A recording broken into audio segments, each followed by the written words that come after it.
Before Magic: The Gathering became the fantasy epic it is today, early cards walked a fine line between imagination and real-world religious imagery.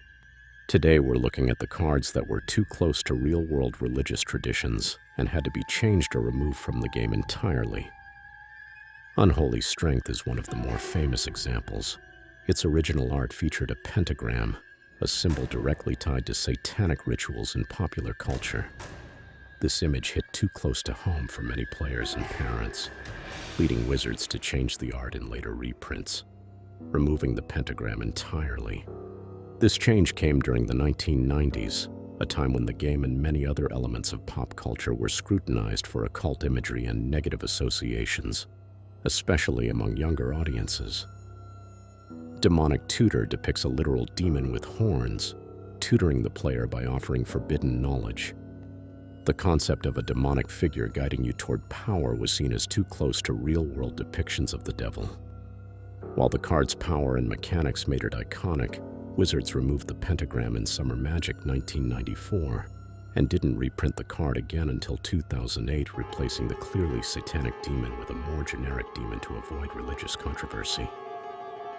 This change reflects Wizards' growing awareness of the fine line they were walking between fantasy and imagery that mirrored religious and cultural taboos. Dark Pact, Contract from Below, and Demonic Attorney pushed the theme of demonic pacts even further. These cards revolved around the concept of ante, where players would wager cards in the game itself, essentially gambling with their souls.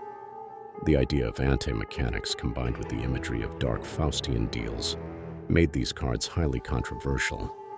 In addition to their occult themes, these cards were banned when ante mechanics were phased out of the game. All three cards are now on the reserved list, meaning they will never be reprinted. Contract from Below is especially notorious for being one of the most powerful cards ever printed, reinforcing the dangerous allure of making a deal with the devil.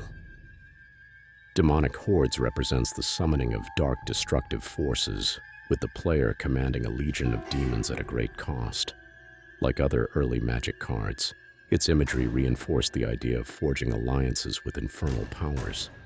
While the card itself was never banned, it was never reprinted after the revised edition and is now on the reserved list, guaranteeing its rarity and status in Magic history.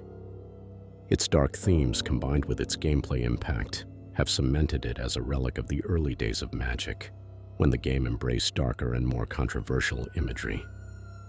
These cards remain a relic of the early days of Magic, when the game was pushing the boundaries of fantasy, often leaning into darker themes that hit closer to reality than Wizards might have expected. What do you think about Magic's early connection to real-world iconography? Let us know in the comments, and don't forget to subscribe for more of Magic: The Gathering's dark lore and history.